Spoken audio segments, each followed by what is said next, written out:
할렐루야. 주님의 이름으로 환영합니다. 우리 다 함께 우리 마음을 정돈하시고 거룩하신 하나님께 예배드리겠습니다. 우리 다 같이 기도하겠습니다.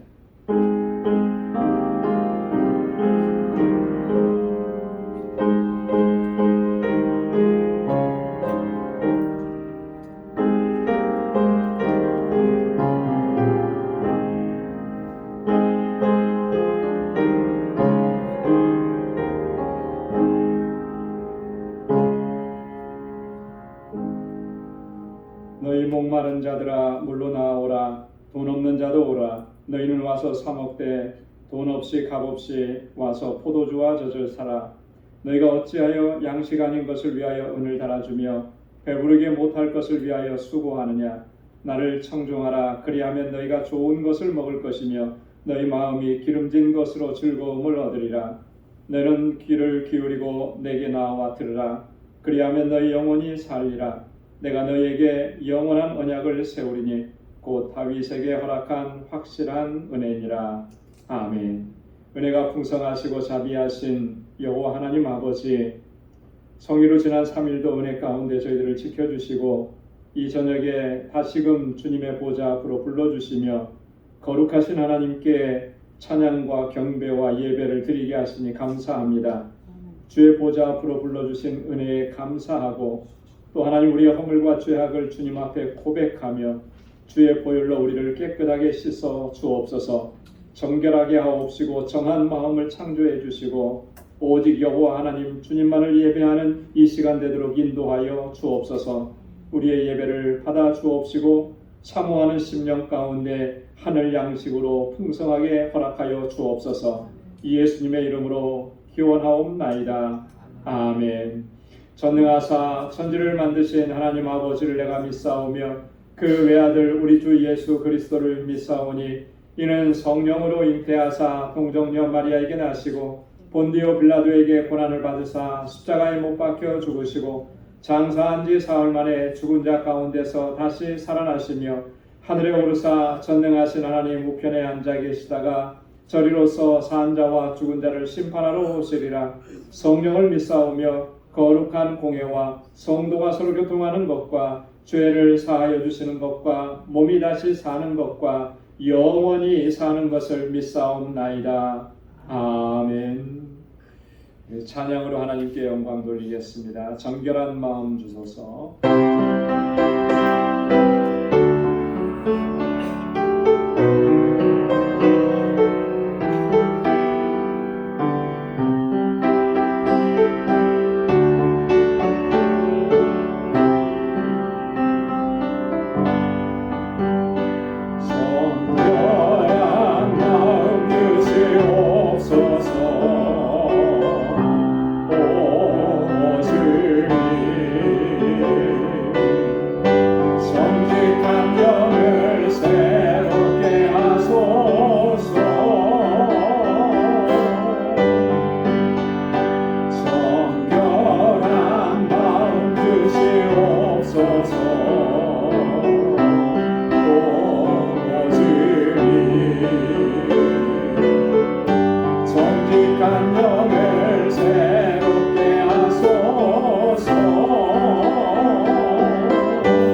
죄에서 자유를 얻게 하면 일정의 박수 한번 하겠습니다.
주 하나님 독생자 예수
우리가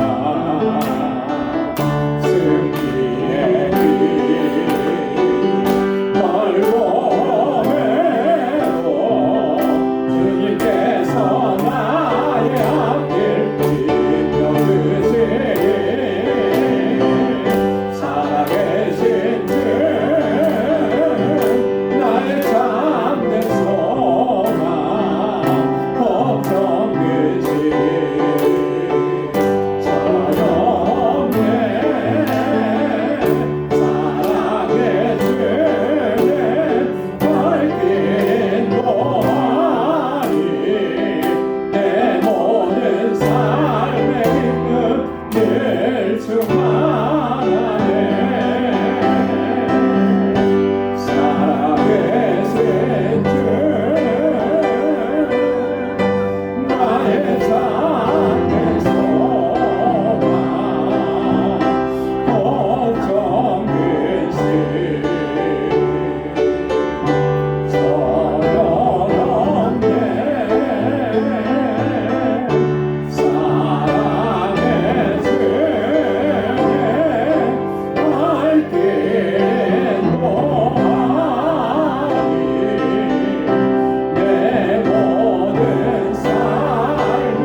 주님의 주시는 기쁨과 평강으로 충만하게 하실 줄로 믿습니다.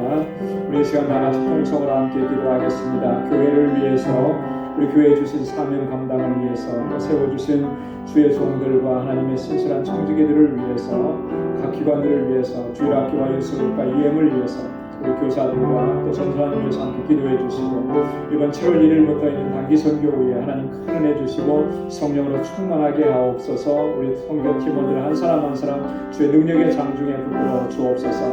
알라메다 방주교회 건축이 순조롭게 잘 마무리될 수 있도록 하나님 은혜 베풀어 주옵소서. 길과 루베카에게 능력과 권세로 함께해 주옵소서. 우리 세계 곳곳에서 복음을 증거하고 있는 우리 선교사님들을 위해서 기도해 주시고, 우리 환우들을 위해서, 우리 공동체 안에 연로하신 어르신들을 위해서, 여러 가지 힘들고 어려운 일을 겪고 있는 우리 지체들을 위해서 함께 기도해 주시고, 주님 앞에 가지고 나온 우리의 간절한 기도의 제목도 이 시간 다 같이 통성으로 하나님께 알리겠습니다. 거룩하신 아버지 하나님 감사합니다. 사랑해 주님, 오늘도 사랑하셔서 우리의 자리를 불러주시고, 이렇게 하나님 구속의 은혜를 감사하며 하나님을 찬양하고 아버지께 영광 돌리게 하시고 감사합니다.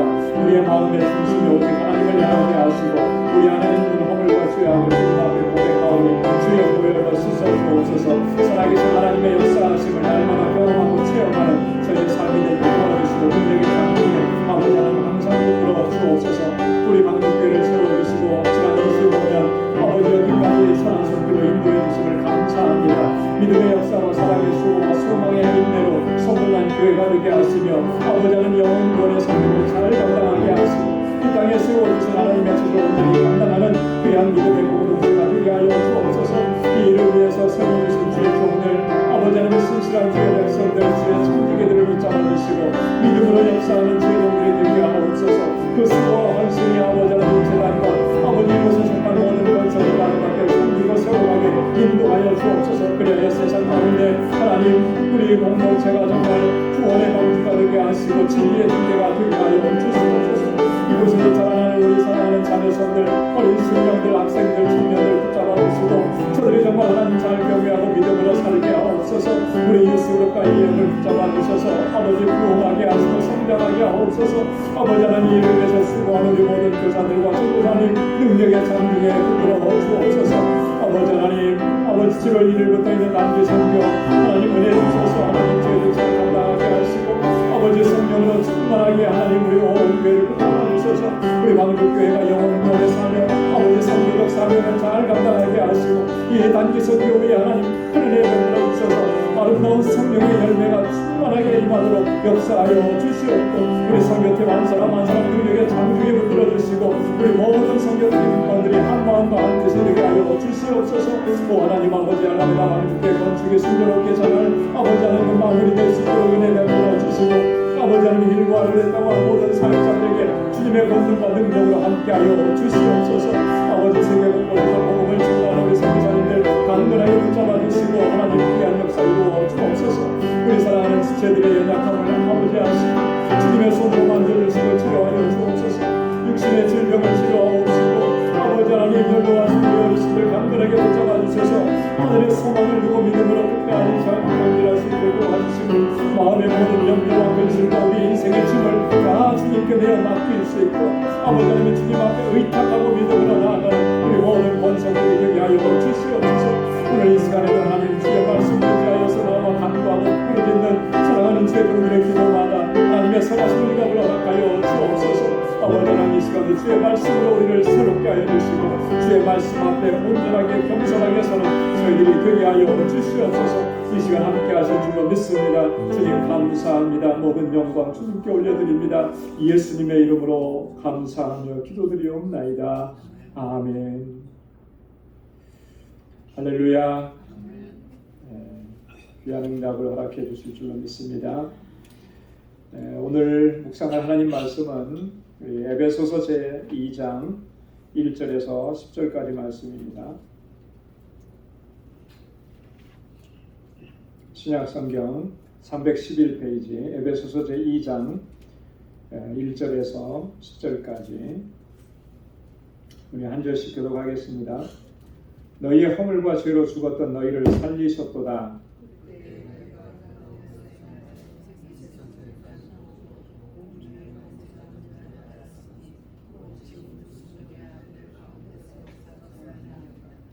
전에는 우리도 다 그 가운데서 우리 육체의 욕심을 따라 지내며 육체와 마음에 원하는 것을 하여 다른 이들과 같이 본질상 진노의 자녀이었더니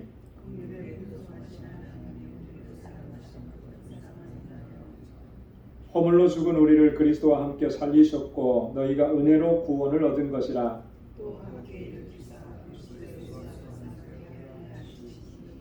이는 그리스도 예수 안에서 우리에게 자비하심으로써 그 은혜의 지극히 풍성함을 오는 여러 세대에 나타내려 하심이니라.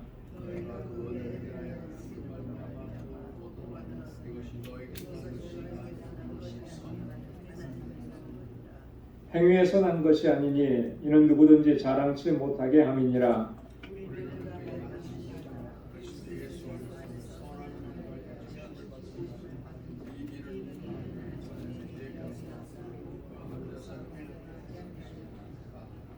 아멘. 네, 오늘 에베소서 2장 1절부터 10절까지 말씀을 보면 우리의 과거에 우리가 어떠한 존재였는지 또 우리를 구원하신 그 하나님의 구원의 역사하심이 어떻게 이루어졌는지 또 그리고 하나님께서 우리를 구원하신 그 목적이 뭔지 그 목적 하나님의 목적이라고 하는 것은 다른 말로 얘기하면 구원받은 자로서의 우리의 사명이라고 얘기할 수 있습니다. 그래서 우리의 사명이 뭔지 이런 것들을 바울이 아주 일목요연하게 잘 이렇게 정리해서 우리에게 전해줍니다. 그래서 에베소서 2장 1절로부터 10절 말씀은 우리가 신앙생활하면서 반드시 기억하고 있어야 되는 가장 우리의 구원에 관해서 또 핵심적인 그런 내용이라고 하는 것이죠. 그래서 굉장히 중요합니다. 과거에 우리의 실존을 잘 이해하고 있어야 오늘의 이 구원의 은혜와 감격이 정말 우리 안에서 뜨겁고 또 식어지지 않는 것이죠. 과거 내가 어떤 존재였는지를 잊어버리면 사실 오늘 내가 구원받고 하나님의 자녀로 살아가는 이 기쁨과 감격도 또한 이렇게 옅어지고 식어질 수밖에 없는 거예요. 그래서 우리가 신앙생활 오래도록 하고 또 신앙의 연륜이 깊어지는 것은 참 고무적인 일이고 감사한 일인데 거기에 따르는 그 안 좋은 부분들도 분명히 있는 거거든요. 그게 뭐냐면 이런 부분들이에요. 처음에 내가 구원받고 그 은혜에 감격했던 그런 감격들을 자꾸 잃어간다라고 하는 거예요. 그래서 어떤 좀 안 좋게 얘기하면 우리 신앙이 화석화되어 가는 거죠.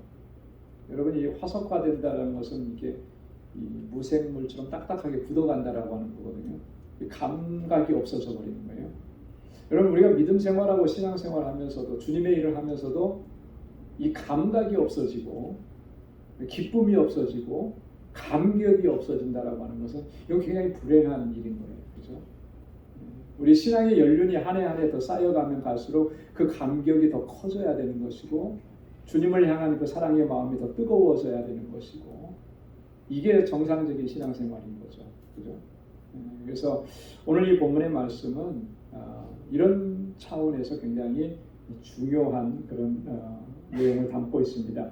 크게 보면 세 부분으로 나눠볼 수 있는데 1절부터 3절까지는 본질상 진노의 자녀였다라는 주제, 우리 과거의 실존을 이제 얘기해 주는 거예요. 우리가 과거에 어떠했었는가. 자, 그리고 4절부터 6절까지는 그리스도와 함께 우리를 다시 살려주셨다. 그리스도로 말미암아 우리를 구원해 주신 하나님의 그 구원의 은혜에 대해서 좀 이야기합니다. 그리고 7절부터 10절까지는 그 은혜는 하나님께서 우리에게 거저 주신 것이고 또 그 은혜를 주심으로 말미암아 우리에게는 사명이 생겼다라고 하는 것. 그 사명이 뭐냐라고 하는 것을 이제 10절에서 결론적으로 이야기합니다. 자, 그러면 우리 1절부터 한번 보겠습니다. 너희의 허물과 죄로 죽었던 너희를 살리셨도다. 자, 여러분 과거에 우리가 어떤 존재였다는 거예요? 우리의 상태가 어땠던 거죠? 죽었다는 거죠. 죽었다. 뭐 때문에 죽었다는 거죠? 허물과 죄로 말미암아. 허물과 죄로 인해서 우리가 죽었다. 그러니까 죄로 죽은 거예요.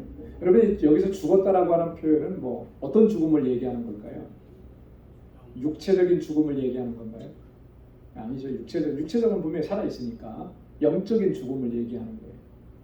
자, 근데 성경에서 이 죽음이라고 하는 것, 죽었다라고 하는 거는 뭘 의미하느냐면 물론 이렇게 우리가 물리적으로 죽는 것도 얘기하지만 본질적으로 성경에서 말하는 죽음이라고 하는 것은요 이런 거예요. 하나님과의 단절이라고 하는 거죠. 하나님과의 연결된 고리가 없는 거예요. 끊어진 거예요. 이걸 죽음이라고 표현을 하는 것입니다. 자, 우리가 육신의 생명이 끝나서 이제 육체적인 죽음을 맞이하게 되면 이제 영원한 세계로 들어가는데 어떤 사람은 천국에 갈 겁니다. 그죠? 어떤 사람은 지옥으로 갈 것이고 천국으로 가면은 하나님과의 연결고리가 이어져 있는 거예요. 그죠? 이게 살아있는 거죠. 그러나 지옥으로 가게 되면 하나님과의 연결고리가 끊어진 거예요. 그럼 이제 죽은 거예요. 근데 사실 우리 영혼도 영적인 존재도 완전히 죽어서 없어지거나 소멸되는 게 아니죠. 이 영적인 존재는 이 영은 소멸이 안 되는 것입니다. 영원히 존재하는 거예요. 그래서 영적인 존재인 거예요. 근데 어떤 상태로 존재하느냐? 하나님과 연결되어서 하나님과의 친밀한 관계 안에서 영원히 가느냐? 아니면 하나님과의 관계가 완전히 단절되어서 그렇게 영원히 가느냐? 이제 그렇게 가는 게 지옥인 것이고요. 그죠? 하나님과 함께 영원히 사는 것이 그게 천국에서 삶이라고 하는 거죠. 창세기 2장 17절에 보면 하나님께서 아담과 하와에게 첫 번째 명령을 내립니다. 그게 뭐냐면 선악을 알게 하는 나무의 실과를 먹지 말라. 내가 먹는 날에는 어떻게 될 것이라고요? 정령 죽으리다 하였습니다. 자, 이 선악을 알게 하는 나무의 열매를 먹으면 죽는다. 이게 무슨 말이냐면 먹지 말라 그랬잖아요. 이건 하나님의 명령인 거예요. 그러면 그것을 먹는 날에는 이건 뭐예요? 하나님의 명령을 거역하면 불순종하면 그러면 어떻게 된다는 거예요? 내가 정령 죽으리라. 이 죽는다는 의미가 뭐예요? 아까 말씀드렸던 거죠. 그죠? 하나님과의 단절이 이루어진다라고 하는 것이죠. 이미 하나님께서는 첫 번째 명령을 주시면서 그렇게 경고하셨던 것이죠. 그런데 아담과 하와가 이런 하나님의 명령을 거역했던 것입니다. 그리고 그랬기 때문에 그 이후에 태어나는 모든 인류는 다 무엇 가운데서 태어났냐면 죄 가운데서 태어나는 거예요. 그걸 이제 원죄라 그렇게 얘기를 하는 것이죠. 한 사람도 예외 없이 죄 가운데서 다 태어나는 거예요. 그래서 바울이 지금 얘기하는 거죠. 너희의 허물과 죄로 죽었었다. 그런데 하나님께서 우리를 어떻게 하셨다는 거예요? 살려주셨다라고 하는 거죠. 살려주셨다. 2절 보면, 자, 그때 너희가 그 가운데서 행하여, 자, 그때라고 하는 것은 어떤 때입니까? 허물과 죄로 죽었던 때죠. 내가 내의 실존이 죽음 가운데 있었을 때 너희가 그 가운데서 행하고 죽음 가운데서 행했다라고 하는 거예요. 자, 죽음 가운데서 행하는 삶이 어떤 모습이냐라고 하는 게 이제 그 뒤에 쭉 설명인데요. 그러니까 이 세상 풍속을 쫓고 공중 권세 잡은 자를 따르고 그 사람이 누구냐면 곧 불순종의 아들들 가운데서 역사하는 영이라 이렇게. 죽음 가운데서 사는 모습의 형태가 크게 이렇게 두 가지로 나타나는 거예요. 이 세상 풍속을 쫓아가는 거예요. 여기서 말하는 이 세상 풍속이라고 하는 세상은 일반적인 의미에서 우리가 살아가고 있는 삶의 공간 이런 세상을 얘기하는 게 아니죠. 성경에서 세상이라고 얘기했을 때 그 세상은 하나님을 대적하고 그리고 죄악 가운데서 불신앙 가운데서 살아가는 무리들이 사는 세상, 그것을 이제 세상이라고 표현하는 겁니다. 그러니까 믿지 않는 사람들, 하나님을 대적하는 그런 사람들, 그런 무리 가운데 있는 것을 세상이라고 얘기하는 거예요. 그래서 풍속이라고 하는 말은 이런 거죠. 그런 타락한 세대가 가지고 있는 가치 체계들, 이런 걸 이제 풍속이라고 얘기해요. 그러니까 하나님 없이 살고 하나님을 대적하면서 살고 그러면서 자신들의 문화를 형성해서 그 가운데서 살아가는 것. 이게 세상 풍속이라고 하는 것입니다. 여러분 우리는 교회 공동체 안에 있어서 하나님의 법과 하나님의 진리, 말씀 이걸 이제 우리는 다 알고 있죠. 그러나 교회 밖의 세상은 어떻습니까? 하나님의 말씀이 없어요. 하나님이 무슨 말씀을 하셨는지 뭘 명령하셨는지 관심도 없는 거예요. 그냥 자기들이 쌓아온 역사와 풍습과 이런 것들이 자신들의 어떤 삶의 기준이고 또 그걸 자랑스럽게 생각하는 것이죠. 그런 세상 풍속, 이것을 따라서 살아왔었다라고 하는 것이죠. 자, 그리고 공중권세 잡은 자를 따랐다 그랬거든요. 여러분, 공중권세 잡은 자는 누구를 가리키는 말일까요? 마귀 사탄을 가리키는 거죠. 공중권세. 이 공중의 온 우주의 권세를 잡고 지금 쥐락펴락하는 그런 존재들이라고 하는 거거든요. 우리가 신앙생활을 하면서도 그리스도인들 가운데에서도 그런 마귀의 어떤 그 권세라든지 마귀의 실존이라든지 이런 것들을 잘 인정 안 하고 인지 안 하고 살아가는 사람들이 종종 있습니다. 이거 굉장히 위험한 거예요. 그죠? 여러분, 마귀는 실존하는 거예요. 그리고 그 마귀는 어떠하든지 간에 수단과 방법을 가리지 않고 하나님의 백성들, 하나님의 택하신 자녀들을 그 생명에서 떼어놓으려고 수도 없이 수단과 방법을 가리지 않고 그렇게 공격해오는 거죠.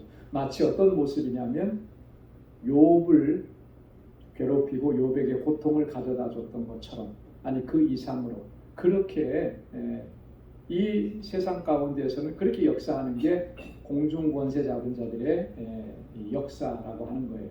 그래서 오늘 본문에 보면 너희가 허물과 죄로 죽었을 때는 너희는 공중권세 잡은 자들을 항상 따라갔었다라고 하는 그런 표현인 것입니다. 이 공중권세 잡은 자라고 하는 표현이 사실은 성경에 보면 유대인들의 그 사상과 사고 속에 이런 사고들을 가지고 있어요. 뭐냐면 유대인들은 이 우주 공간을 그렇게 이해를 한다고 합니다. 이 우주 공간을 이렇게 그 건물로 치면 층수로 이렇게 나눠서 생각을 하는 거예요. 1층, 2층, 3층 이제 세 부분으로 나누는 거죠. 자, 1층에는 누가 살까요? 1층에는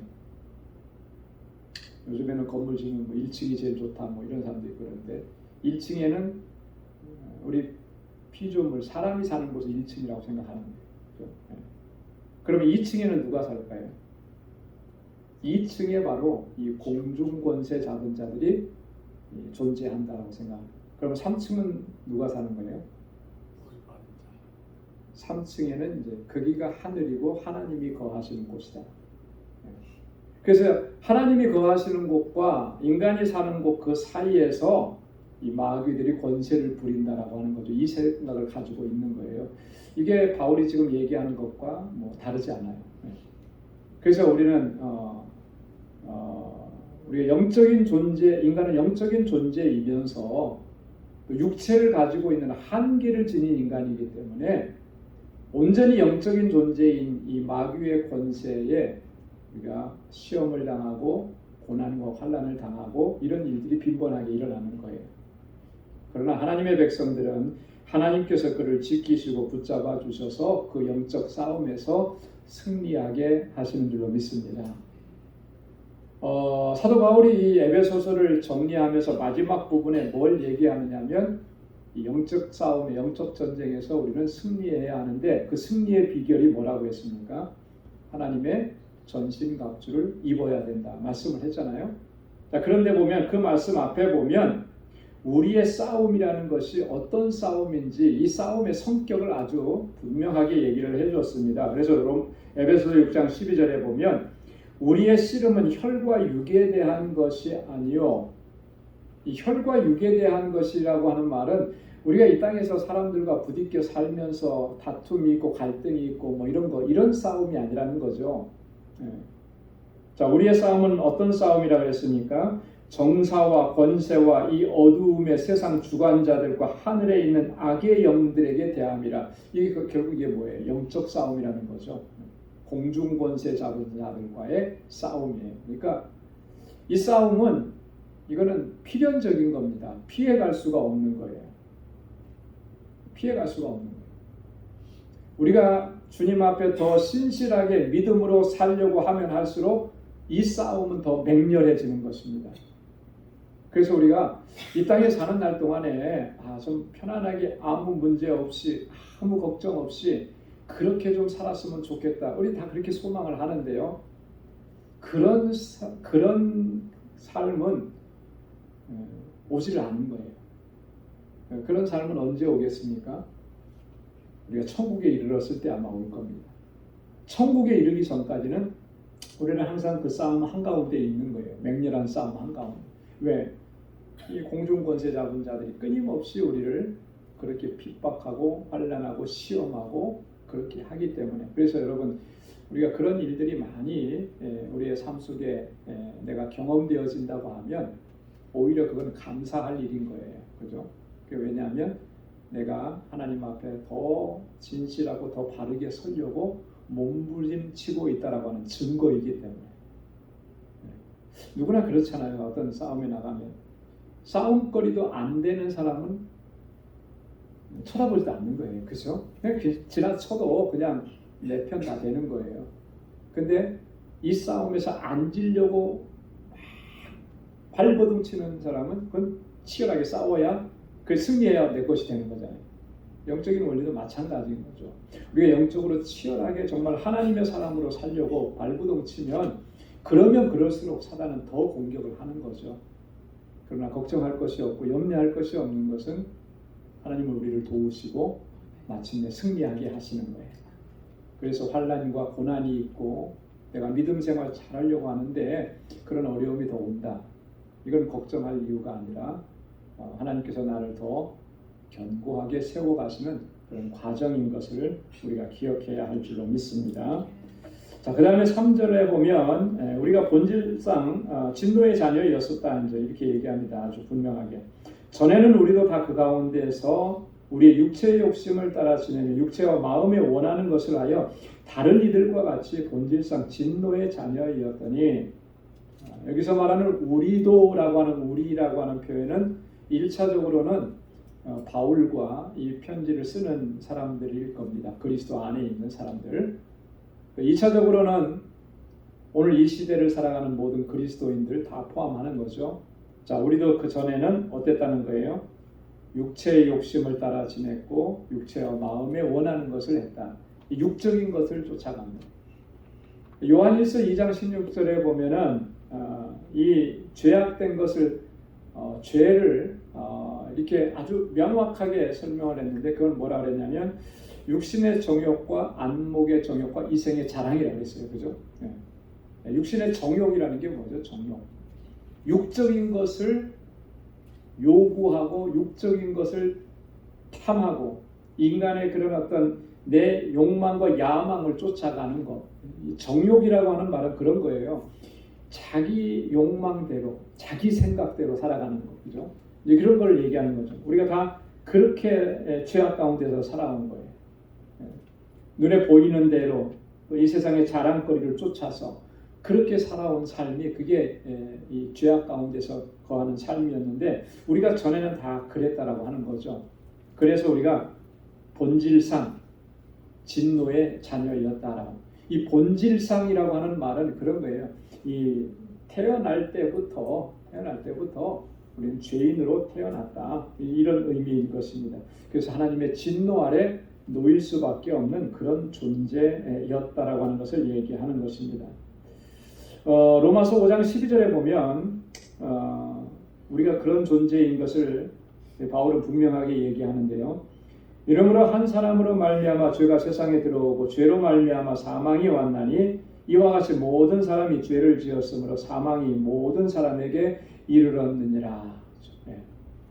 한 사람으로 말미암아 죄가 세상에 들어오고 그 죄 때문에 사망이 들어왔는데 그 한 사람으로 끝난 게 아니라 어떻게 됐다는 거예요? 모든 사람이 죄를 지었고 죄 가운데서 태어났고 그리고 사망이 모든 사람에게 이르게 되었다. 이게 본질상이라고 하는 그런 의미를 담고 있는 설명인 거예요. 그러니까 우리는 다 이 땅에 태어날 때 이렇게 육체를 가지고 이 자연인으로 태어날 때 다 진노 가운데서 태어나는 것입니다. 그죠? 태어나자마자 우리는 하나님의 진노 아래 놓인 그런 존재, 그런 실존이었다라고 하는 거죠. 그거 생각하면, 그걸 심각하게 받아들이면 정말 어떨 것 같습니까? 태어났는데 진노를 받는 존재로 태어난 거예요. 그거 한번 생각해 보셨습니까? 그것처럼 참 속상하고 안타깝고 그런 일이 없어요. 근데 오늘이 무슨 날이죠?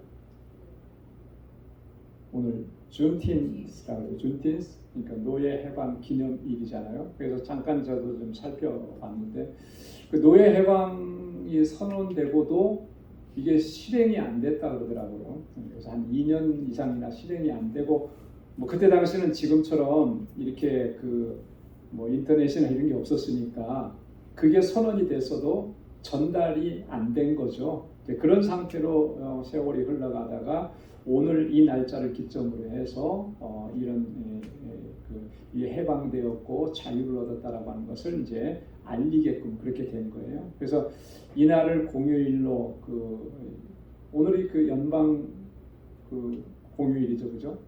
이게 연방 공휴일로 지정된 게 불과 몇 년 안 됐더라고요. 2021년도인가 이제 그때 이제 된 거예요.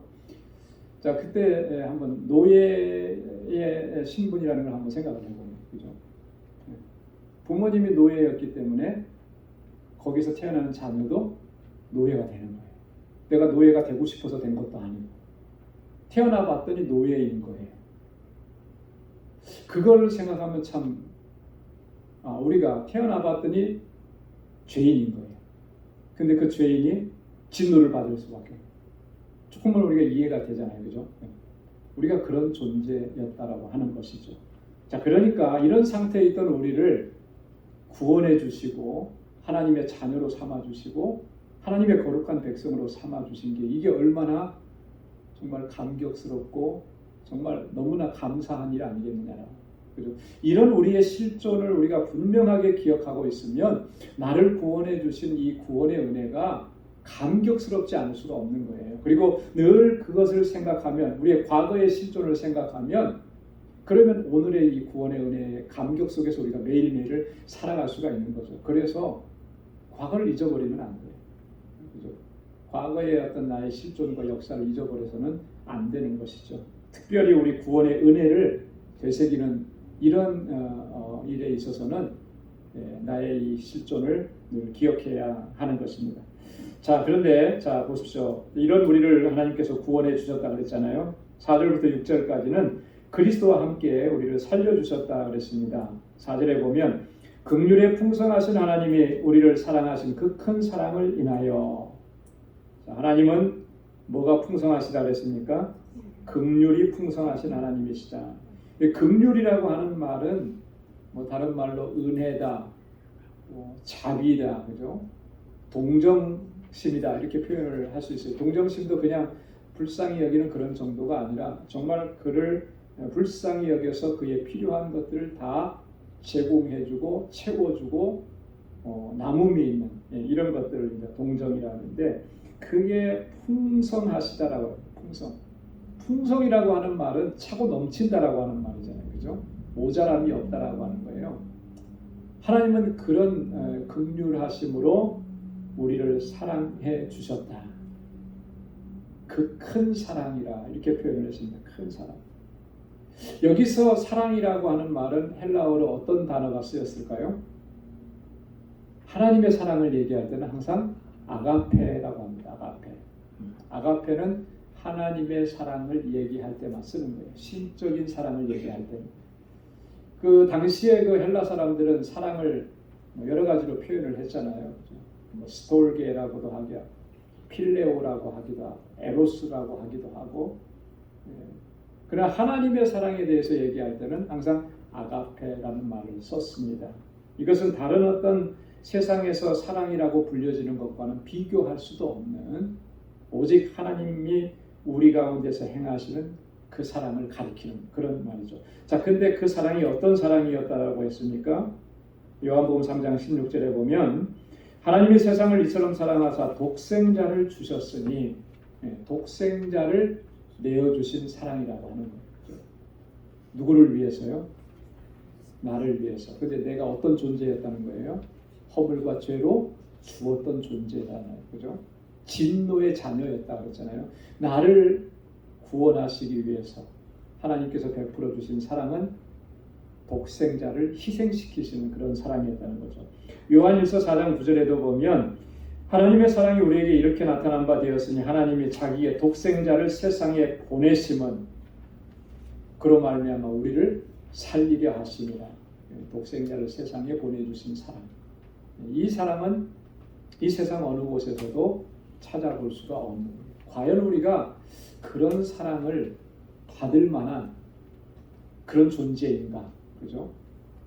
세상은 그런 것 같아요. 대부분의 세상적인 사랑은 그 사랑을 받을 만하기 때문에 베풀어지는 그런 사랑들이 대부분인 거죠.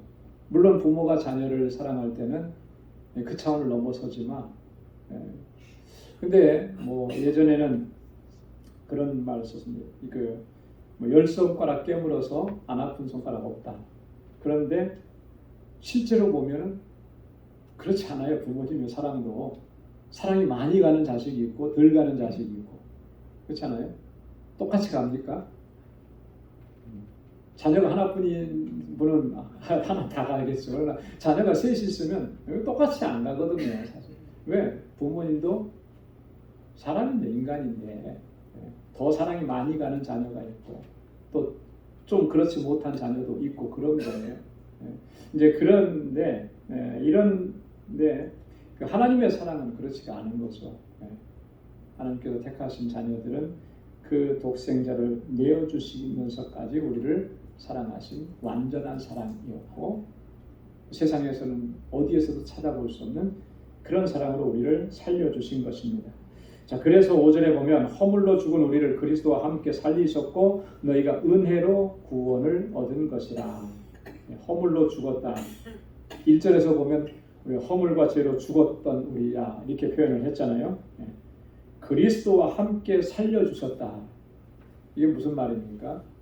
그리스도의 대속의 죽음으로 우리를 살려주셨다라고 하는 것입니다. 그러니까 주님께서 죽으셔야만 우리가 사는 거죠. 이게 하나님께서 우리를 구원하시기 위해서 세워주신 계획이라고 하는 것입니다. 물론 그렇게 하지 않으실 수도 있었잖아요. 하나님은 뭘 못하시겠습니까? 말씀 한마디로도 우리를 다 살리실 수가 있고, 그죠? 말씀 한마디로 다 우리를 죄악 가운데서 건져내실 수 있는데 그렇게 하지 않으시고 자신의 독생자를 내어주신 거예요. 하나님의 사랑이 어떠한지를 우리에게 보여주신 거죠. 이게 하나님의 사랑이라고 하는 것을 우리로 하여금 깨닫게 하시기 위해서 그렇게 하신 거예요. 자, 그런데 그렇게 구원을 얻은 것은 은혜로 얻은 것이다 이렇게 말씀합니다. 은혜. 여러분 우리가 잘 아는 대로 은혜는 오늘 8절에서도 얘기하고 있는 것처럼 하나님의 선물이에요. 선물. 그렇죠? 은혜는 거저 주시는 겁니다. 거저 주시는. 뭔가 자격이 됐기 때문에 그런 것을 주고 또 뭔가 이렇게 보답을 했기 때문에 거기에 상응하게 주는 거, 이런 것들은 은혜라고 얘기하지 않는 거죠. 받을 자격이 전혀 안 되는데도, 어떤 조건이 안 되는데도 선물로 주시는 게 그게 은혜인데, 하나님께서 우리의 구원을 그렇게 허락해 주셨다라고 하는 겁니다. 그래서 로마서 3장 24절에 바울이 이렇게 얘기했습니다. 그리스도 예수 안에 있는 구속으로 말미암아 하나님의 은혜로 값없이 의롭다 하심을 얻은 자 되었느니라. 하나님의 은혜로. 자, 이 은혜라고 하는 말은 값없이라고 하는 말이에요. 값없이. 값없이. 만약에 그 하나님께서 베풀어 주신 은혜를 값으로 친다고 하면 그 값을 지불할 만한 사람이 세상에 있을까요? 없죠. 누구도 그것을 값을 지불할 수가 없어요. 아들을 내어주시면서, 독생자를 내어주시면서 치러주신 그 대속의 사건을 우리가 무슨 재주로, 그죠? 그 값을 다 치를 수가 있겠느냐? 그렇게 할 수가 없는 거예요. 그러니까 우리가 그렇게 할 수 없는 걸 아시니까 하나님께서 우리에게 거저 주시는 거죠. 만약에 아마 우리가 그런 걸 할 수 있는 능력이 된다 그러면 아마 그렇게 요구하셨을지도 모르겠어요. 그죠? 그러면 그렇게 요구했다 그러면 어떤 사람은 지불하고 얻을 수도 있겠지만 대부분은 또 지불 못할 거 아니에요. 그러면 그 하나님의 사랑이 정말 우리에게 온전함으로 다가오겠느냐? 그렇지 않은 거죠. 세상에 어느 누구도 그것을 다 값을 지불할 수 있는 사람이 없어요. 그렇기 때문에 하나님께서 거저 주시는 거죠. 값없이. 그게 은혜라고 하는 것입니다. 그 은혜로 말미암아 오늘 우리가 이 자리에 서 있는 거예요. 그런데 우리가 마치 뭔가 내가 대단한 값을 지불하고 이 자리에 있는 것처럼 우리가 그렇게 행동하고 있지는 않는가. 그렇죠? 뭔가 나는 그런 것을 얻을 만한 자격이 됐기 때문에 내가 이 자리에 있고 그것을 내가 당당하게 생각하면서 그러면서 우리가 신앙생활을 하고 있지는 않는지 정말 우리 자신을 진지하게 돌아봐야 하는 것입니다. 하나님께서 우리에게 직분을 맡겨주신 것도 그것도 은혜예요. 내가 자격이 돼서 그 자리에 이 자리에 세워주신 것이 아니라 은혜로 하나님께서 세워주신 것. 여러분 사도 바울이 정말 중요한 고백을 했잖아요. 나는 이것을 감당할 만한 자격이 안 된다라고 하는 거죠. 왜 안 된다 그랬습니까? 나는 핍박자요, 포행자요, 그죠? 예수님을 핍박했던 자고 예수 믿는 사람들을 핍박했던 자라는 거죠. 이런 나를 하나님께서 택하셔서 주의 복음을 전하게 하셨는데 나는 그럴 만한 자격이 전혀 안 되는 사람이에요. 그래서 나는 죄인 중에 괴수라고 그랬어요. 죄인 중에 괴수. 바울이 자신을 죄인 중에 괴수라고 고백을 했다면 우리는 뭐 어떻겠습니까? 그죠? 우리는 괴수 중에 괴수라고 고백해도 부족할 거예요.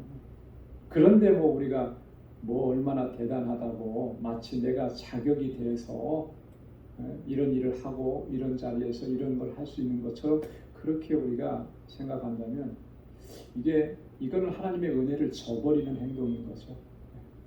언제나 하나님께서 나를 은혜로 구원해 주시고 은혜로 세워 주시고 또 그 은혜 안에서 살아가게 하신 것을 늘 기억하면서 감사하면서 그렇게 하나님을 찬양하고 하나님께 영광 돌리는 우리 모두가 될 수 있기를 소망합니다. 자, 그 다음에 이렇게 은혜로 구원을 주셨을 뿐만 아니라 자 6절에 보니까 또 함께 일으키사 그리스도 예수 안에서 함께 하늘에 앉히시니, 여러분 이거 너무나 놀랍지 않습니까? 그죠? 함께 일으키셨다라고 하는 거예요. 일으키셨다. 이 일으키셨다라고 하는 말은 무슨 의미를 담고 있을까요? 일으키는 거는 뭐죠? 넘어져 있으니까 이렇게 세우는 거 아니겠습니까? 근데 여기서 일으키신다라고 하는 그 말의 의미는 죽음 가운데서 건져내신다라고 하는 거거든요.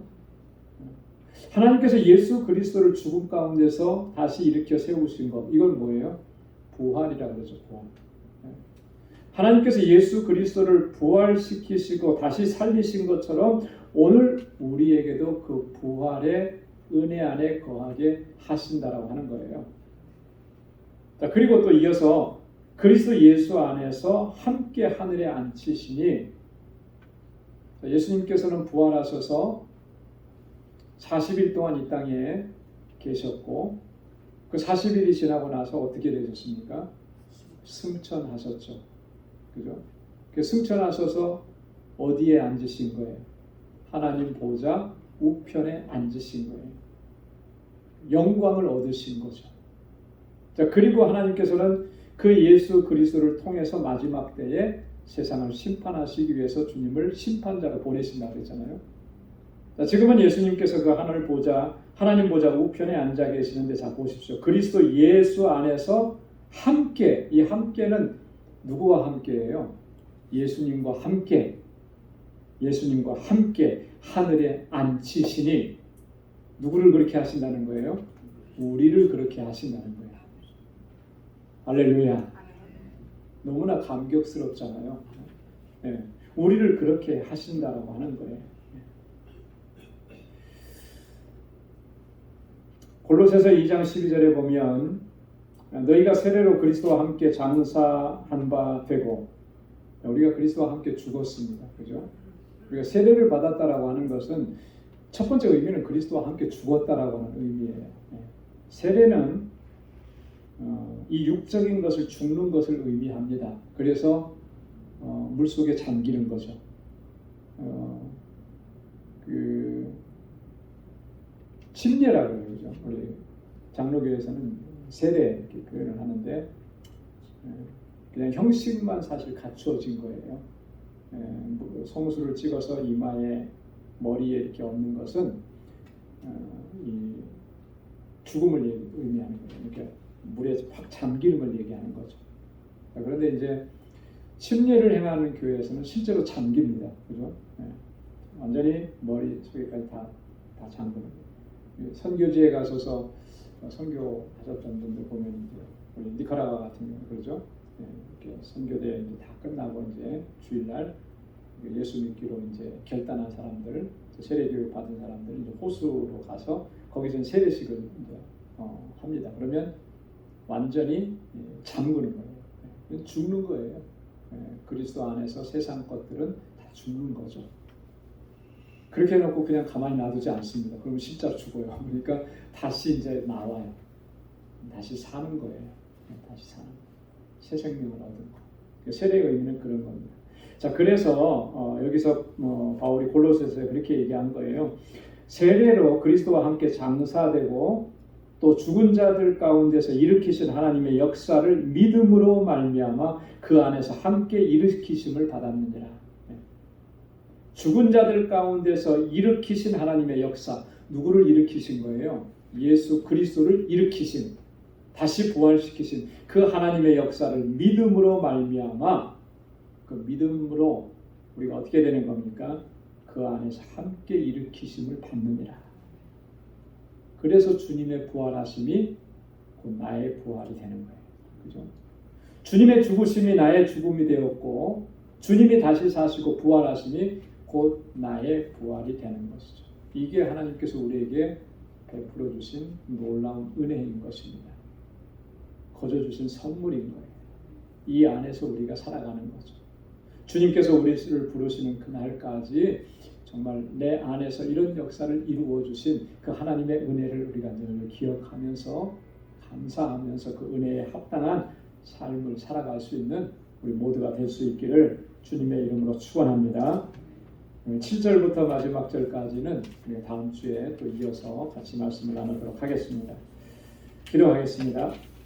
거룩하신 아버지 하나님 감사합니다. 오늘도 이 저녁에 저희들을 사랑하셔서 불러주시고 하나님 예배하게 하시고 또 하나님의 귀한 말씀을 또 들려주시니 감사합니다.